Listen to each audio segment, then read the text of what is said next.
What is up everyone and welcome back to a new Sorare video. Sorare have today come out and announced their new product roadmap for the 2023 and 2024 season. And I thought what I'd do in today's video is go through it and see what my thoughts are and hopefully get some of your guys' opinions as well because it's definitely interesting, definitely rattled a few feathers, some of the updates. So I'm interested to get your opinions on the updates and what it means for us coming up into the new 2023 and 2024 season. As always, if you do want to sign up to Sorare, make sure you do so using the link in the description and you'll get a free limited card upon buying 5 on the auction house. Make sure you get involved in that. It really does help me out and helps me with creating these videos for you lot. So make sure you do that. And without further ado, let's get into the video. Sorare Football Product Roadmap update. What's in store for 2023 and 2024 season? At Sorare, we're innovating and taking the beautiful game to new heights. We're building the closest thing to being a club owner and one step beyond. We're using the unique blend of digital trading cards and fantasy experience to innovate a new standard for what it means to be a football fan. Pretty standard so far.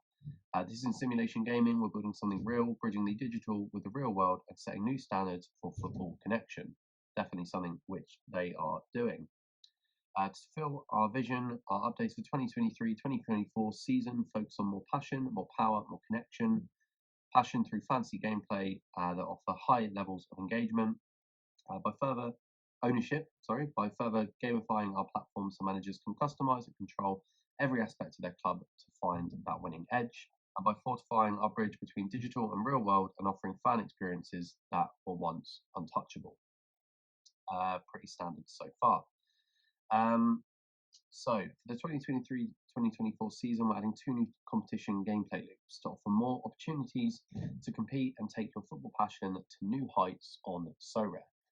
Going long, this is a big one, and we're delighted to announce the 2023-2024 season kicks off the introduction of long format competitions on Sorare. We'll start by introducing long format leaderboards to Global All-Star with the goal of launching them to more existing competitions, as well as some special weeklies later in the season. Starting September, Global All-Star competitions will have 2 leaderboards, short and long format. Long format leaderboards run across, can't speak today. Long format leaderboards run across 8 game weeks. For the first long format leaderboard, your top 4 scores only will accumulate towards your final leaderboard score. To compete in the global long format leaderboard, you need to submit a team and global all-star competition and will balance existing global all-star rewards across long format and short format prize pools. The long format competition will reward fewer prizes than short format, but top performers will be rewarded with epic prizes. That all sounds good. We'll announce the card rewards in greater details, including the exact card rewards for podium finishes ahead of the first long format competition. And for special occasions, they're also adding VIP tickets, experience rewards, and stuff like that for top spot finishes. So, what do I think this means for Sorare going forwards? I think this is an incredible change, very long overdue, in my opinion. I think one of the biggest pulls of the FPL community is competing over a long stretch of time rather than just 1 or 2 game weeks. And I feel like that gives you certain bragging rights over just one competition, over one game week. Because in one game week you can get lucky, but I feel like over a long format competition you really have to show your skill, your planning, and stuff like that. So this is really good for that. And the fact that they're also adding prizes, VIP tickets, experiences is just amazing because, I mean, like you saw with the Global Cup during the World Cup, they gave away probably the most insane experiences we've seen in fantasy football ever, playing football with Zidane, which is unreal. And if they can do more stuff like that, people and the community will see that, and more people will want to get involved. The more easily accessible things like that are. So I think that's in general just a great change. Introducing long format competitions as well. It's just so fun, and it makes you think about your strategy going forward as well, because you if you have a small lean gallery, you're going to want players that are going to be playing sort of at least 4 to 6 of those game weeks to really compete at the highest level. So certain players will obviously be better for that. Oh, all that. Also, a new kickoff game mode for fans who love football. We're working on a brand new game mode which will initially launch on our mobile app. And please note the kickoff game mode is very different from the current kickoff competition, and that the kickoff competition and kickoff game mode name could change. Definitely needs to, because it is confusing. I'm a bit dumb, so I'll get confused with that. The game mode will be quick, social, and mobile-first experience where you can play with or against your friends in specific match modes every day. At the bar with your friends to watch your favourite derby, all of you can open the Sorare app, select your 5-card derby lineup of players, and prove once and for all you know football best, and it will always be you because you're a Sorare OG. I really like this. I think it's fun. I think it's exciting. Like, does it mean much for the sort of die-hard Sorare players? Probably not. But is this a great way to introduce casuals into the game? Yes. Is it quick? Is it simple? Yes. And I think that's one thing that Sorare needs, is a sort of a gateway game mode where players can just pop on, play their game, and I think this is a really, really good way of introducing that.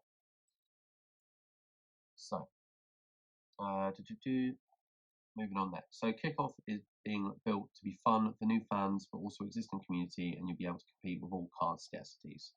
In general, I'm not going to talk about this too much, but I do, in general, just think it's a really, really good update and a really good game mode that could be a lot of fun for some casual players.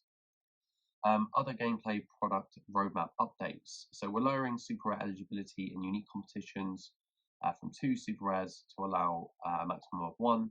And the total number of unique cards on the platform is now high enough for us to update the unique competition eligibility. It's not going to affect too many of us, obviously for the big boys, the whales, but I think it's probably fair. If like, I'm not sure like if it would work, but to me, a unique competition should be unique cards. Super rare competitions should be super rare cards, and unless there is those crossover competitions that are specifically for super for merging up into the next scarcity, I don't think you should be able to use lower scarcities in competitions. But that's just me. No changes to the Sorare scoring matrix for the 2023-2024 European football season. I like that. There are a few changes that I would have liked to have seen. I think in general, like, we know what to expect from the cards going forward now, so there's not going to be much change there. And to maintain a more healthy game balance, we'll only ever cover leagues when we have licensed clubs in the league. The Chinese Super League will remain as covered, as coverage here was introduced before our rule. Cards in non-licensed leagues competing for card rewards from licensed clubs would lead to an unhealthy game balance. 100%, definitely a good call from Sorare here. And we'll not cover the Saudi Arabian League for the 2023-2024 season. We'll reevaluate the situation before the next season starts. This is what I wanted. I didn't want. I've had players that have moved over to the Saudi League, but I know if they went and just covered it without licensing the teams, it would just be broken. And yeah, I think it's a good idea to give it a season. They probably don't need a full season, but give it a season, see how it works out, see what the scoring's like, and then obviously adjust accordingly next year. This is where it starts getting quite interesting. So, introducing club facilities. The 2023-2024 season launches new features that give you, the Sorare managers, more tools than ever to connect and own every aspect of your club on a daily basis. Starting September 2023, Sorare managers can build their club legacy through club facilities feature, and you can build your stadium facilities from the ground up, along with managing your squad, staff, and club identity. I think we need to know more about this and exactly what it's going to entail. Sorry, my battery is low, but yeah, I think we're going to need to know a bit more about this and what it's actually going to involve before we can make too many judgments. Obviously, there's a bit more down here about the training facilities and the physio centre, which I'll get into in a minute. The training centre. So, following the change of training competition to academy, we are delighted to announce that we'll be launching the training facility feature. I'm not going to talk about this too much because I think it's very similar to just trading in general, the academy competition in general. So I might be wrong, but we'll see. And this is where a lot of controversy has arise. So your physio centre. In your physio centre, you can manage your players' fitness by speeding up the fitness recovery of your players. Fitness is a new card bonus that is part of our larger bonus restructure. With the fitness bonus, cards at full fitness will benefit from a 10% bonus applied to their game week score. I don't think it's a bad thing. I think a lot of people are concerned that scores are just going to be like ridiculous and it's going to take you 500-600 points to win a competition. But you've got to remember these bonuses are being added to every single player. So we're all on an even playing field. So it doesn't really make too much difference. It only starts making a difference when your player starts losing that bonus, which we'll get into.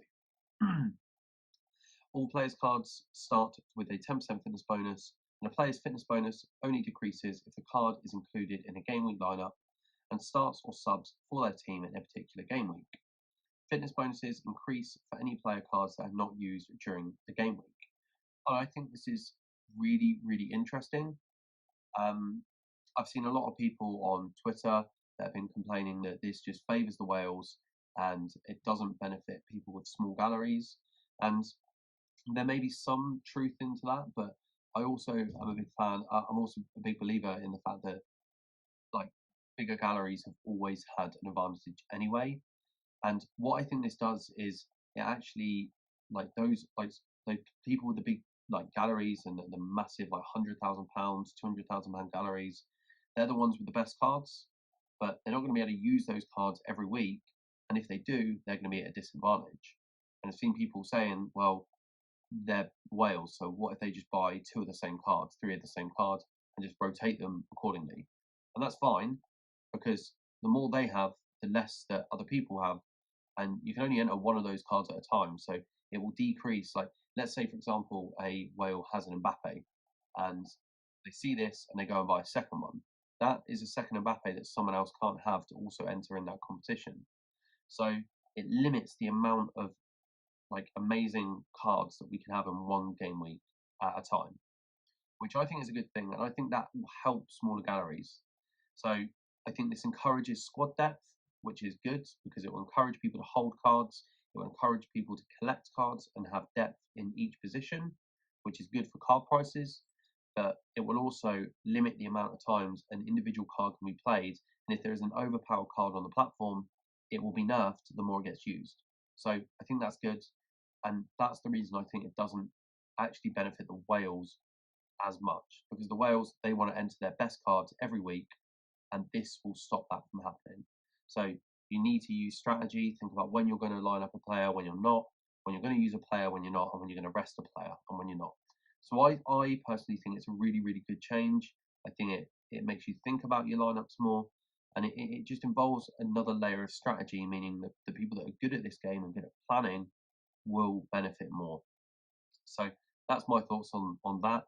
The one thing I don't necessarily agree on is the rest packs, because it does start getting into the realm then of, if you have so much money, and we'll have to see how much they cost, but if you've got so much money, just being able to buy these rest packs will not really have it will just benefit the whales, and I can agree with that, and I can see that.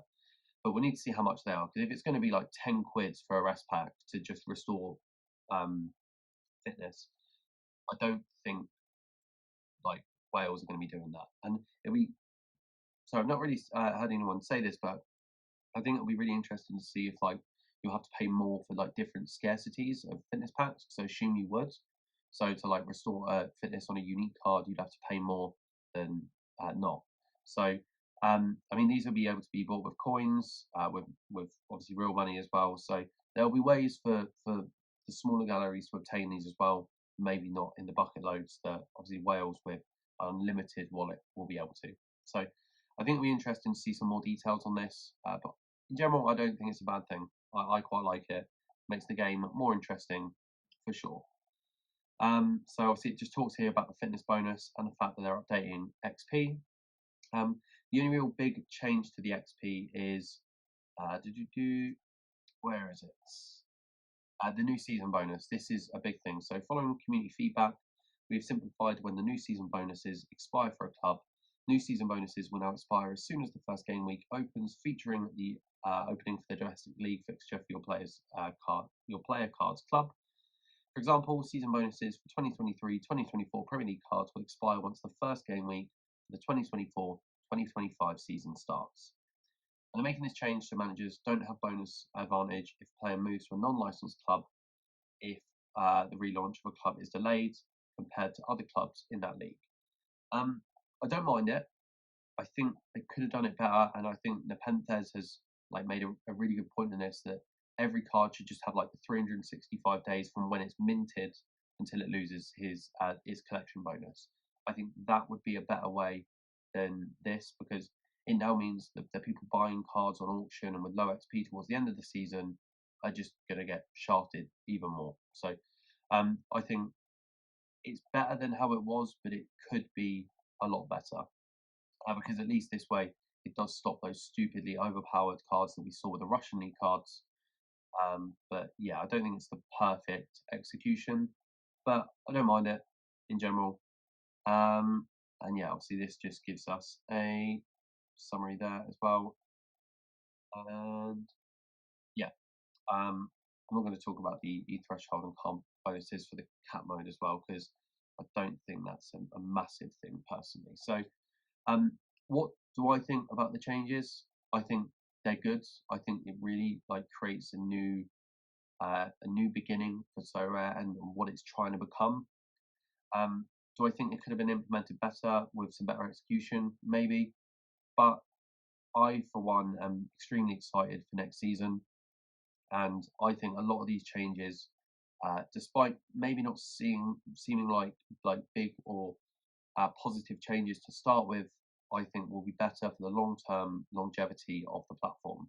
So, for example, like the fitness packs, buying those, it's another revenue stream for Sorare, and the more that's paid out there, the more they'll be able to pay out in competitions. So, for example, they're doing that, the money that's going in there could be going in, could get reinvested, and more positions on leaderboards could get paid out in Ethereum, more cards, we don't know. So we'll see how it affects the whole game as it happens. But I think in general it just creates a more well-rounded, well-balanced, and sustainable game. So I'm probably chatting shit. So if you think I am, leave me a comment and let me know. But yeah, it's be really interesting to see what everyone else thinks, because I know there's been mixed reviews on all of these changes. So leave a comment below and let me know. Also, let me know what sort of content you want to see between now and the upcoming European season, because yeah, I need ideas. So apart from that, have a good rest of your day. Enjoy the sun.